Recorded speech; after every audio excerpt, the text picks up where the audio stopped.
Hello friends, once again welcome to our channel future nursing officer.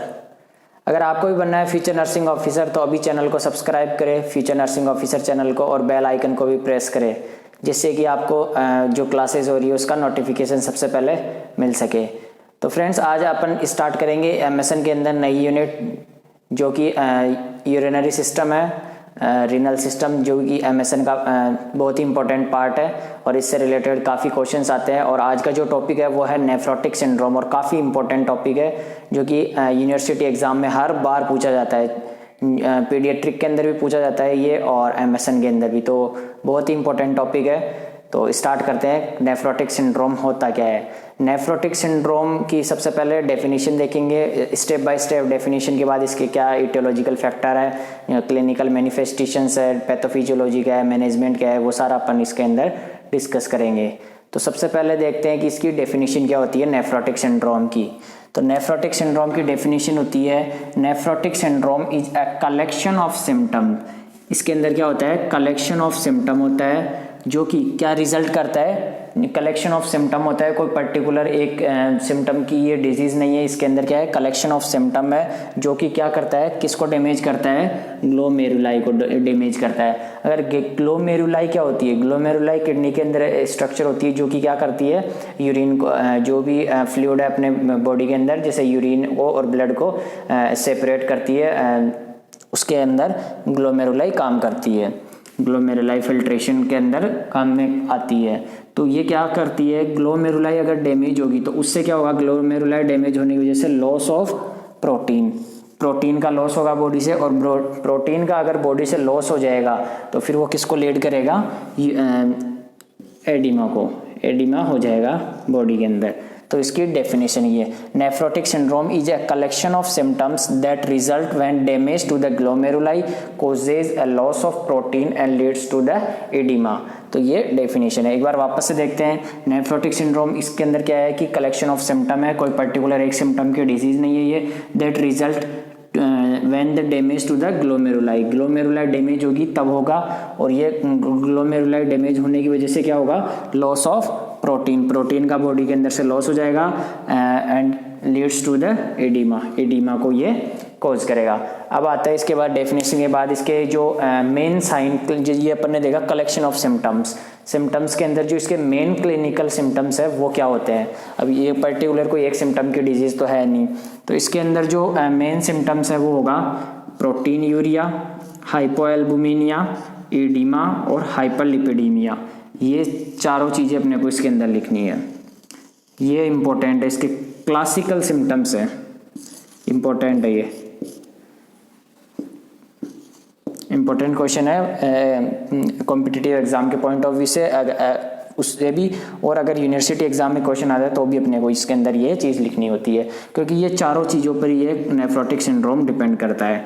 अब protein urea क्या होता है? अगर ग्लोमेरुलाई डैमेज होगी तो उससे क्या होगा? प्रोटीन यूरिया, जो यूरिया है, यूरिन है, उसके अंदर किसका लेवल बढ़ जाएगा? प्रोटीन का लेवल बढ़ जाएगा, यानी प्रोटीन का लेवल बॉडी के अंदर कम हो जाएगा, ज़्यादा एक्सक्रीट हो जाएगा प्रोटीन यूरिया। फिर आता है हाइपोएल्बुमिनीमिया। अब हाइपोएल्बुमिनीमिया का मतलब क्या होता है? हाइपो का मतलब क्या होता है? कम, एल्बुमिनिया प्रोटीन है, और नीमिया यानी कमी हो जाती है, यानी कि जो एल्बुमिन का लेवल है उसका वो कम हो जाता है, हाइपोएल्बुमिनिया। फिर आता है एडिमा अपने को पता ही है, बॉडी के एक्स्ट्रा जो सेल है, इंटरस्टिशियल सेल से जो फ्लूइड है वो बाहर आ जाता है सेल के अंदर, तो सेल से बाहर, तो उसको क्या बोलते हैं? एडिमा, यानी अपने को ये फील होता है एडिमा, अपन बाहर से भी फील कर सकते हैं। फिर आता है हाइपरलिपिडीमिया। हाइपरलिपिडीमिया क्या होता है? जो लिपिड का लेवल है बॉडी के अंदर वो बढ़ जाता है। हाइपर का मतलब होता है इंक्रीज होना, और हाइपरलिपिडीमिया हो जाता है। तो ये चार क्लासिकल साइन है, क्लासिकल सिम्टम होते हैं प्रोटीन यूरिया, हाइपोएल्बुमिनीमिया, एडिमा और हाइपरलिपिडीमिया। तो ये हुई इसकी डेफिनेशन और क्लासिकल सिम्टम्स। फिर आता है नेक्स्ट इसके कॉजेज, ऐसे कौन कौन से कॉजेज है, इटियोलॉजिकल फैक्टर है जिनकी वजह से ये नेफ्रोटिक सिंड्रोम देखने को मिलता है। इसके अंदर मोस्टली जो देखने को मिलता है वो है सिस्टेमिक डिजीजेज की वजह से देखने को मिलता है। नेफ्रोटिक सिंड्रोम किसकी वजह से होता है? नेफ्रोटिक सिंड्रोम की वजह से। नेफ्रोटिक सिंड्रोम किसकी वजह से देखने को मिलता है? सिस्टेमिक, जो भी सिस्टेमिक डिजीज होती है जैसे डायबिटीज़ मेलाइटस, लुकेमिया और कार्डियक फेलियर, इन अगर ये डिजीज़ हो रखी है तो उस पेशेंट के अंदर क्या हो सकता है? नेफ्रोटिक सिंड्रोम हो सकता है। डायबिटीज़ मेलाइटस क्या होता है? ये अपन एंडोक्राइन सिस्टम में पढ़ेंगे। डायबिटीज़ मेलाइटस के अंदर क्या होता है, फिर भी सुपरफिशियली मैं बता दूं, डायबिटीज़ मेलाइटस के अंदर जो ग्लूकोज का लेवल है वो बढ़ जाता है, तो उस कंडीशन में इंसुलिन की कमी हो जाती है, जिसकी वजह से क्या होता है? ग्लूकोज का लेवल बढ़ जाता है, तो उस कंडीशन के अंदर भी नेफ्रोटिक सिंड्रोम हो सकता है। फिर आता है ल्यूकेमिया। ल्यूकेमिया क्या होता है? ये अपन ऑन्कोलॉजी के अंदर अच्छे से डिस्कस करेंगे, लेकिन ल्यूकेमिया क्या होता है? जो ब्लड कैंसर होता है ना, उसको बोलते हैं। अगर किसी पर्सन को ब्लड कैंसर हो रखा है तो भी उस पेशेंट के अंदर किसके चांसेस होते हैं? नेफ्रोटिक सिंड्रोम होने के चांसेस होते हैं। फिर आता है नेक्स्ट कार्डियक फेल्योर। अगर कार्डियक फेल्योर क्या होता है? कार्डियक फेल्योर अपन ने अच्छे से अभी प्रीवियस क्लासेस के अंदर डिस्कस किया था कि कार्डियक फेल्योर क्या होता है। कार्डियक फेल्योर आपको अगर पढ़ना है, काफ़ी इंपॉर्टेंट टॉपिक है, तो आपको डिस्क्रिप्शन के अंदर लिंक मिल जाएगा, वहाँ से आप कार्डियक फेल्योर पढ़ सकते हैं। तो कार्डियक फेल्योर अगर हो रहा है तो उस कंडीशन के अंदर भी नेफ्रोटिक सिंड्रोम हो सकता है। फिर आता है SLE। SLE क्या होता है? सिस्टेमिक ल्यूपस एरिथमेटोसस डिजीज होती है, ये ऑटो इम्यून डिजीज होती है, जिसकी वजह से भी क्या हो सकता है? नेफ्रोटिक सिंड्रोम हो सकता है। इसके अंदर क्या है कि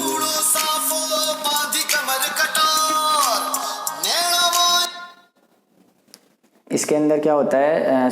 सिस्टेमिक ल्यूपस एरिथमेटोसस के अंदर, इसके अंदर ऑटो इम्यून डिजीज़ होती है, जिसकी वजह से जो अपनी हेल्दी सेल्स है बॉडी की, उसी को डैमेज कर देती है बॉडी की सेल्स, तो उसके अंदर भी नेफ्रोटिक सिंड्रोम हो सकता है।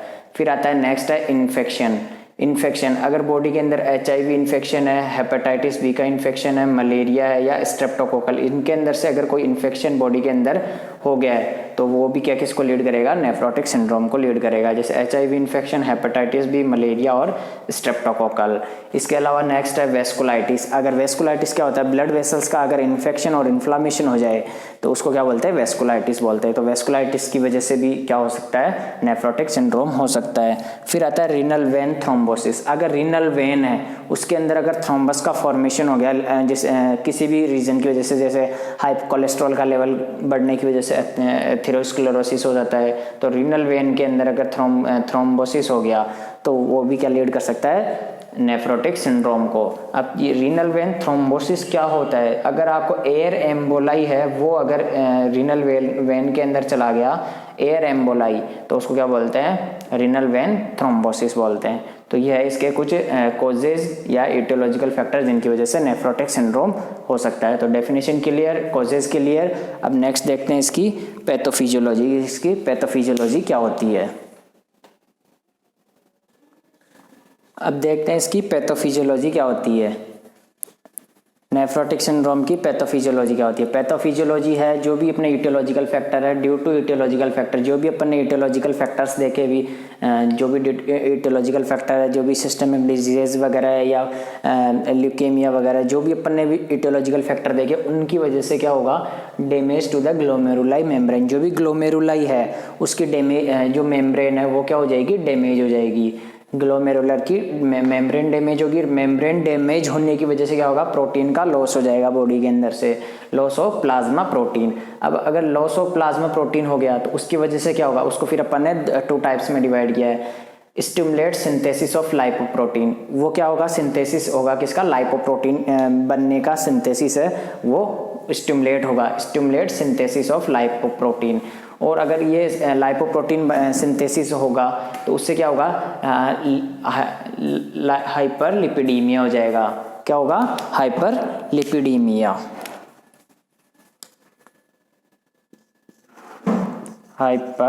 हाइपरलिपिडीमिया यानी लिपिड का लेवल बढ़ जाएगा, और लिपिड का लेवल बढ़ने की वजह से क्या होगा? जनरलाइज्ड एडिमा हो जाएगा।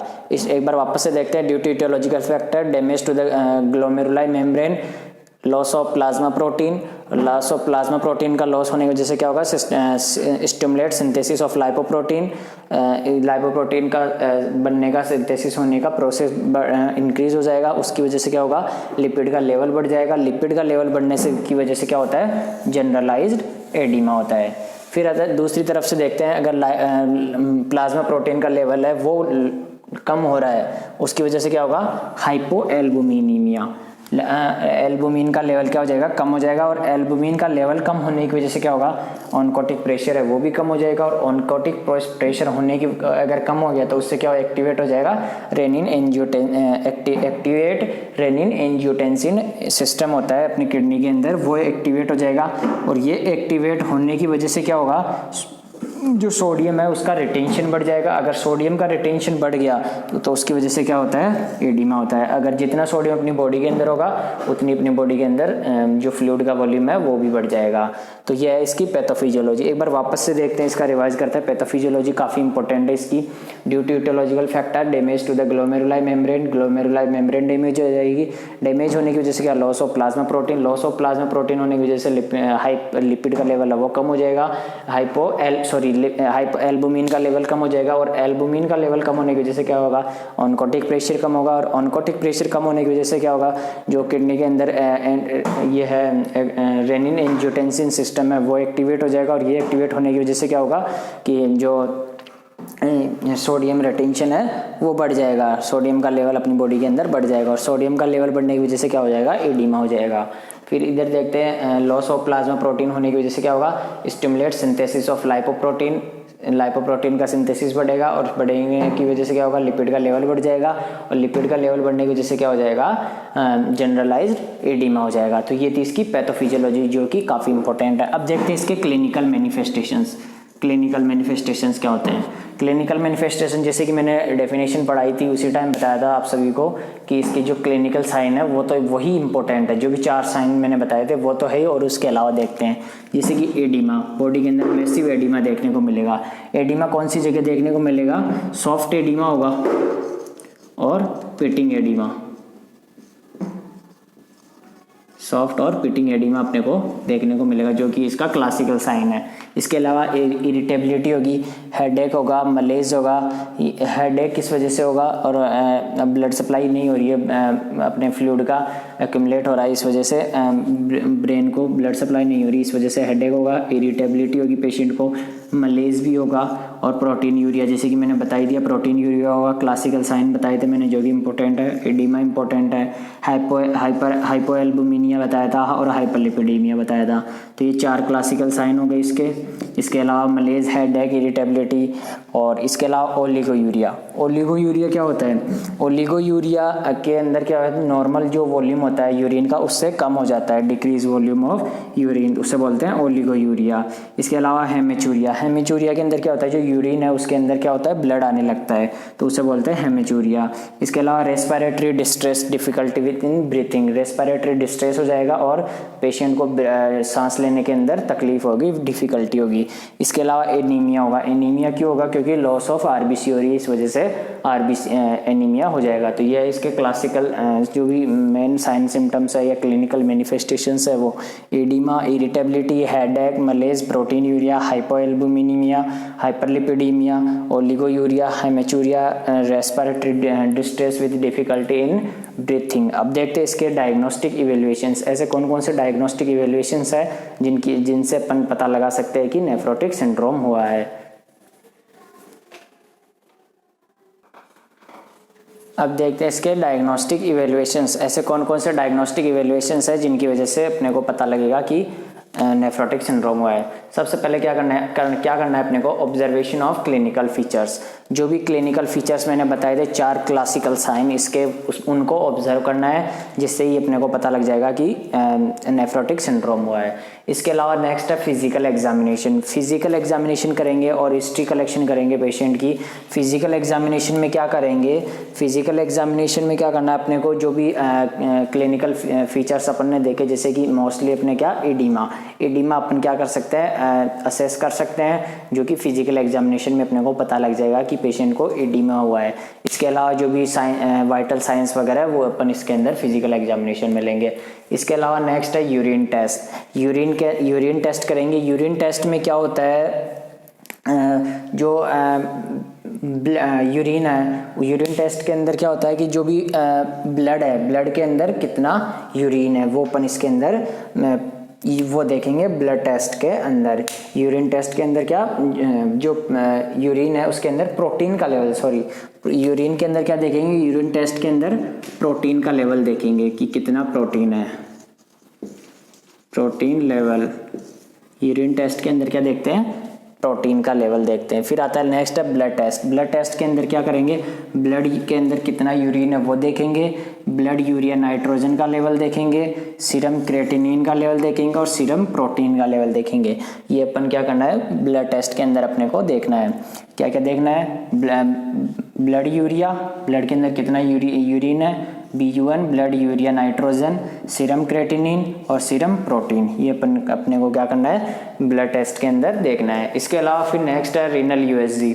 रीनल USG क्या होती है, जो भी किडनी है उसकी क्या करनी है अपने को, USG अल्ट्रासोनोग्राफिक इमेजिंग करनी है, जिसकी वजह से अपने को पता लग जाएगा जो भी ग्लोमेरुलाई के अंदर क्या हुआ है, डैमेज हुआ है, उसका अपने को पता लग जाएगा रीनल USG में। इसके अलावा renal CT scan, renal CT scan भी कर सकते हैं। CT स्कैन के अंदर अपने को क्या विजुअलाइज हो जाएगा कि जो ग्लोमेरुलाई है वो डैमेज हो रखी है और उसकी वजह से जो भी पैथोफिजियोलॉजी अपन ने पढ़ी थी उसके अंदर डिस्टर्बेंस हो रहा है, नॉर्मल से एबनॉर्मल हो रहा है, तो वो अपने को इसके अंदर रीनल USG के अंदर भी पता लग जाएगा और CT स्कैन के अंदर।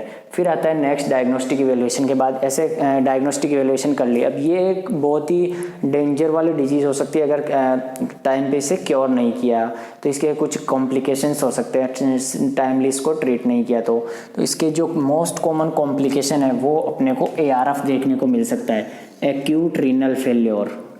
ARF क्या होता है, acute renal failure. Acute renal failure, जो कि अपन नेक्स्ट क्लास में पढ़ेंगे। एक्यूट रीनल फेल्योर क्या होता है अच्छे से, बहुत ही इंपॉर्टेंट टॉपिक है। एक्यूट रीनल फेल्योर क्या होता है वो अपन नेक्स्ट क्लास के अंदर पढ़ेंगे। फिर आता है नेक्स्ट थ्रोम्बो एम्बोलिज्म। जो थ्रोम्बस का एम्बोलिज्म होता है वो हो सकता है रीनल, जो भी रीनल वेन है उसके अंदर थ्रोम्बस का फॉर्मेशन हो सकता है। इसके अलावा हाइपरटेंशन, जो ब्लड प्रेशर है वो भी बढ़ा हुआ देखने को मिल सकता है, क्योंकि एडिमा हो रहा है, इस वजह से जो फ्लूइड का लेवल है वो ज़्यादा है। इसके अलावा पल्मोनरी के अंदर भी एम्बोलाई का फॉर्मेशन हो सकता है। इसके अलावा एथेरोस्क्लेरोसिस, एथेरोस्क्लेरोसिस का क्यों हो सकता है, एथेरोस्क्लेरोसिस का रीज़न है क्योंकि लिपिड का लेवल बढ़ रहा है, हाइपरलिपिडीमिया हो रहा है, इस वजह से एथेरोस्क्लेरोसिस हो सकता है। तो ये कुछ कॉम्प्लिकेशंस है जो कि नेफ्रोटिक सिंड्रोम को अगर ट्रीट नहीं किया टाइमली तो ये हो सकते हैं, जैसे ARF हो गया, thrombo embolism, hypertension, pulmonary emboli, atherosclerosis, तो ये कॉम्प्लिकेशंस है। फिर आता है इसके बाद नेक्स्ट इसका मैनेजमेंट। ऐसे कौन सी मेडिसिन है जिनसे अपन ट्रीट कर सकते हैं नेफ्रोटिक सिंड्रोम को। सबसे पहले आता है अपने को क्या देना है, डायूरेटिक्स। अब ये डायूरेटिक्स का रीज़न तो अभी तक आपको पता लग गया होगा कि डायूरेटिक्स क्यों देंगे। डायूरेटिक्स इसलिए देंगे क्योंकि पेशेंट को क्या हो रहा है, मैसिव एडिमा हो रहा है, इस वजह से मैसिव एडिमा को रिलीव करने के लिए देंगे डायूरेटिक्स। फिर आता है नेक्स्ट है एंटीनियोप्लास्टिक ड्रग। एंटीनियोप्लास्टिक ड्रग का एग्जाम्पल है साइक्लोफॉस्फेमाइड। ये एंटीनियोप्लास्टिक ड्रग अपन कब देते हैं, ये आती है कैंसर वाले पेशेंट को देते हैं एंटीनियोप्लास्टिक ड्रग, तो ये अपने को देना है साइक्लोफॉस्फेमाइड ड्रग। फिर आता है नेक्स्ट इम्यूनोसप्रेसेंट। इम्यूनोसप्रेसेंट्स क्यों देंगे, क्योंकि ऑटो इम्यून डिजीज़ की वजह से भी ये हो सकता है नेफ्रोटिक सिंड्रोम, इसलिए ऑटो इम्यूनोसप्रेसेंट देते हैं जो कि अपनी बॉडी की इम्यून सिस्टम को सप्रेस करती है, ऐसी ड्रग्स देंगे। तो इसमें जो एग्जांपल है वो है साइक्लोस्पोरिन और क्लोरेम्ब्यूसिल। साइक्लोस्पोरिन और क्लोरेम्ब्यूसिल ड्रग देंगे जिसकी वजह से जो अपना बॉडी का जो इम्यून सिस्टम है वो सप्रेस हो जाएगा। फिर आता है नेक्स्ट है एंटीबायोटिक्स। एंटीबायोटिक्स क्यों देंगे, एंटीबायोटिक्स इसलिए देंगे क्योंकि अपन ने देखा था कि जो भी HIV, हेपेटाइटिस बी, जो भी इन्फेक्शन थे, स्ट्रेप्टोकोकल इन्फेक्शन को ट्रीट करने के लिए अपन क्या देते हैं, एंटीबायोटिक। तो एंटीबायोटिक का इसके अंदर एग्जाम्पल कौन सा है, पेनिसिलिन। पेनिसिलिन अपने को देनी है, जो डॉक्टर है वो पेनिसिलिन प्रेस्क्राइब करेगा। तो ये था इसका मेडिकल मैनेजमेंट, जो कि इंपॉर्टेंट मैनेजमेंट है। डायूरेटिक्स, एंटीनियोप्लास्टिक ड्रग, इम्यूनोसप्रेसेंट्स और एंटीबायोटिक्स अपने को देनी है। तो ये कुछ ड्रग्स है वो देनी है। तो एक बार वापस से रिवाइज करते हैं। डायग्नोस्टिक इवैल्यूएशंस देखे अपन ने, ऑब्जर्वेशन करना है क्लिनिकल फीचर्स को, फिजिकल एग्जामिनेशन करना है जिसके अंदर अपने को क्या देखने को मिलेगा, एडिमा देखने को मिलेगा। यूरिन टेस्ट के अंदर प्रोटीन का लेवल देखना है, ब्लड टेस्ट के अंदर blood urea, BUN serum creatinine, serum protein अपने को देखना है ब्लड टेस्ट में।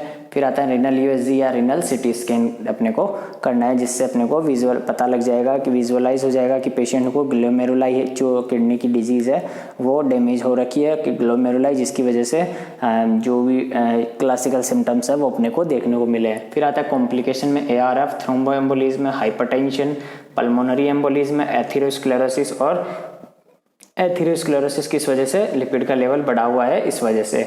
फिर आता है नेक्स्ट मेडिकल मैनेजमेंट में क्या करना है, डायूरेटिक्स देनी है, एंटीनियोप्लास्टिक ड्रग, इम्यूनोसप्रेजेंट्स और एंटीबायोटिक्स अपने को देनी है। तो ये था इसका medical management. Now next is nursing management. Nursing management क्या होता है, नेफ्रोटिक सिंड्रोम का वो देखते हैं। जो नर्सिंग मैनेजमेंट है वो काफ़ी इंपॉर्टेंट है, क्योंकि नर्सिंग मैनेजमेंट से ये अपन क्या ट्रीट कर सकते हैं पेशेंट को। मेडिकल मैनेजमेंट इतना इंपॉर्टेंट है नहीं, क्योंकि अपने को प्रिवेंशन पे ध्यान देना है और क्योर करना है पेशेंट की। तो अपना इसका जो नर्सिंग मैनेजमेंट है वो काफ़ी इंपॉर्टेंट है।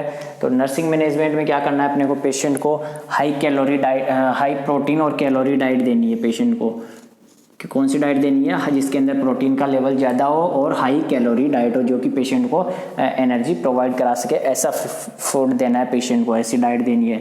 इसके अलावा पेशेंट का इनटेक आउटपुट चार्ट में मॉनिटर करना है, कितना पेशेंट इनटेक कर रहा है और कितना आउटपुट कर रहा है, वो भी काफ़ी इंपॉर्टेंट है, क्योंकि पेशेंट को क्या हो रहा है, एडीमा हो रहा है, इस वजह से इनटेक और आउटपुट जो चार्ट है वो मेनटेन करके रखना है। इसके अलावा पेशेंट को एडवाइस करना है कि ऐसा गाइड करना है जिससे कि पेशेंट को ओरली फ्लूइड को इनटेक करे, इंट्रावीनसली देने की ज़रूरत नहीं पड़े। पेशेंट को गाइड करना है, एडवाइस करना है कि पेशेंट को ओरली फूड को इनटेक करना है। इसके अलावा क्या करना है, ऐसी डाइट देनी है जिसके अंदर क्या हो, कार्बोहाइड्रेट डाइट हो। कार्बोहाइड्रेट डाइट ऐसे फूड देना है पेशेंट को जिसके अंदर कार्बोहाइड्रेट का लेवल ज़्यादा हो। इसके अलावा पोटेशियम डाइट और कैल्शियम डाइट को अवॉइड करना है। पोटेशियम और कैल्शियम डाइट को अवॉइड क्यों करना है, क्योंकि पेशेंट को एडीमा पहले से हो रहा है, और अगर पोटेशियम और कैल्शियम डाइट दे दी तो पेशेंट को एडीमा और बढ़ जाएगा इस वजह से। इसके अलावा फिर नेक्स्ट है अवॉइड हैवी मील। पेशेंट को हैवी मील यानी कि एक साथ खाने के लिए मना करना है हाई क्वांटिटी के अंदर। इसके अलावा हैवी एक्सरसाइज के लिए पेशेंट को अवॉइड करना है, मना करना है, हैवी एक्सरसाइज नहीं करनी, हैवी मील नहीं लेना एक साथ। इसके अलावा एडवाइस फॉर रेस्ट, पेशेंट को क्या करना है, रेस्ट प्रोवाइड करवाना है और एडवाइस करना है कि पेशेंट को ज़्यादा से ज़्यादा रेस्ट करे, और मेंटेन करना है फ्लूइड और इलेक्ट्रोलाइट बैलेंस को अपने को मेंटेन करके रखना है। जितनी रिक्वायरमेंट है उसके अनुसार ही पेशेंट को जो इलेक्ट्रोलाइट्स है वो प्रोवाइड करवाने हैं, आईवी फ्लूइड वगैरह है उसी के अकॉर्डिंग करना है। फिर आता है next, explain every procedure before doing. कोई भी प्रोसीजर अगर पेशेंट को करना है, जैसे डायग्नोस्टिक इवैल्यूएशन में ही हो गया, जैसे अपने USG हो गया, तो ये जो भी कोई प्रोसीजर है या डायग्नोस्टिक इवैल्यूएशंस है वो भी अगर अपन कुछ कर रहे हैं तो उससे पहले पेशेंट को बता देना है और या उसके रिलेटिव्स को बता देना है। तो ये कंप्लीट हुआ आज नेफ्रोटिक सिंड्रोम। काफ़ी इंपॉर्टेंट डिजीज़ है जो कि हर बार कॉम्पिटिटिव एग्जाम में इससे क्वेश्चन बनते हैं, और उससे भी ज़्यादा इंपॉर्टेंट जो यूनिवर्सिटी एग्जाम्स है उसके अंदर तो 101% इससे क्वेश्चन आता है, पूरा लॉन्ग क्वेश्चन आता है इसमें। चाहे आप MSN के अंदर देख लीजिए, चाहे पीडियाट्रिक के अंदर देख लीजिए। पीडियाट्रिक के अंदर थोड़ा सा इसमें डिफरेंस हो जाता है, पैथोफिजियोलॉजी वगैरह इनके अंदर, बाकी एज इट इज़ सेम सारा नेफ्रोटिक सिंड्रोम वही है। तो ये हर बार क्वेश्चन पूछा जाता है, रिपीटेटिव क्वेश्चन है यूनिवर्सिटी एग्जाम का, तो काफ़ी इंपॉर्टेंट है। तो आपको ये स्टार्टिंग से लेके लास्ट तक पूरी क्लास लेनी है। और इसके अंदर अगर आपको कोई भी डाउट हो, जो भी क्लास हुई आज इसके अंदर, अगर आपको कोई डाउट हो तो मुझे कमेंट करके मुझे बताइए, जिससे कि मैं आपको उसका सॉल्यूशन बता सकूँ, उसका जो डाउट है उसे क्लियर कर सकूँ। और अगर आपने अभी तक चैनल को सब्सक्राइब नहीं किया तो चैनल को सब्सक्राइब कर ले और बेल आइकन को भी प्रेस कर ले। और हाँ, एक चीज़ का ध्यान रहे कि है ना, जो भी अपने फ्रेंड वगैरह है, जो भी नर्सिंग मेडिकल फील्ड वाले हैं, जो लॉकडाउन की वजह से क्लासेस वगैरह कॉलेजेस के अंदर नहीं हुई है, तो अगर कोई भी अगर अपने फ्रेंड सर्कल है उसके अंदर अपने जो भी है वीडियो का लिंक शेयर कीजिए, जिससे कि उनकी वो भी क्लासेस ले सके। और अपना जो नेक्स्ट टॉपिक होगा वो होगा बहुत ही इंपॉर्टेंट होगा, जो वो भी काफ़ी बार एग्जाम के अंदर पूछा जाता है, वो होगा एक्यूट रीनल फेलियर, जो कि काफ़ी इंपॉर्टेंट टॉपिक है, वो अपन लेंगे नेक्स्ट क्लास में। तब तक के लिए thank you, bye bye, thank you so much. Welcome.